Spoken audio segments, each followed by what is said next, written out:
Gilchrist steers Kent to third successive win. The visitors are in charge at the Incora County Ground. An exceptional new ball spell handed Grant Stewart a 5-wicket haul before Crawley and Cox turned the screw. 50s for each opener, helping them to a lead of 276. But with no play possible on day 3, Kent made their intentions clear and started day 4 with their foot firmly to the floor.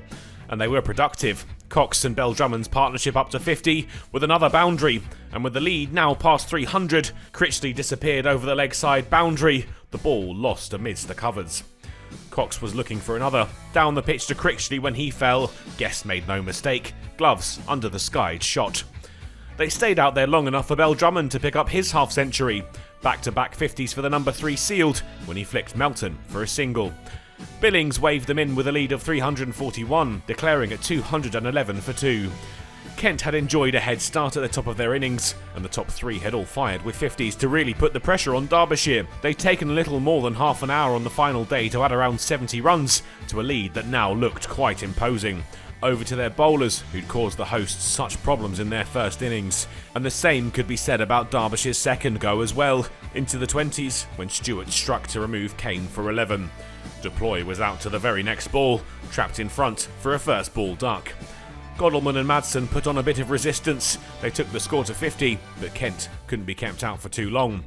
Podmore had the number 4 trapped in front for 13, and 2 balls later, Gilchrist took the captain's wicket, caught at square leg by a diving Jas Singh. Derbyshire now in all sorts of trouble. They held on through to lunch, heading into the break at 67 for 4, still a huge 274 behind. Tom Wood went after lunch, Jas Singh with a peach that took his off stump. And in the next over, the dangerous Critchley followed, out to Gilchrist, the catch taken by Crawley. Guest and Dahl were back together in the middle after their epic partnership last week, but this time round, it wouldn't be so productive. The score into triple figures, but Guest had to go, out caught behind for 12 off Gilchrist. Aitchison, though, did stay with the Derbyshire number 8 and took an aggressive approach to his innings. Logan sent sailing for 6, and quick runs added to take them to a 50-run partnership from 66 balls. Heat die by the sword though, another big shot his downfall, out to Singh for 36, caught by Gilchrist.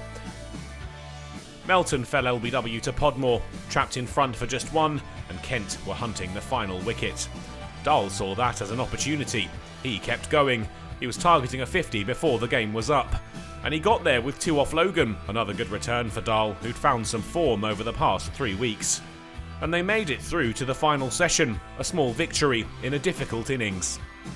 It just delayed the inevitable though. Connors out, 5 balls after the break, bowled by Gilchrist, aiming a big hoik across the line. Kent had sealed the victory by a margin of 130 runs, and they now have 3 on the bounce, after going much of the season without a single win. Derbyshire's hunt goes on.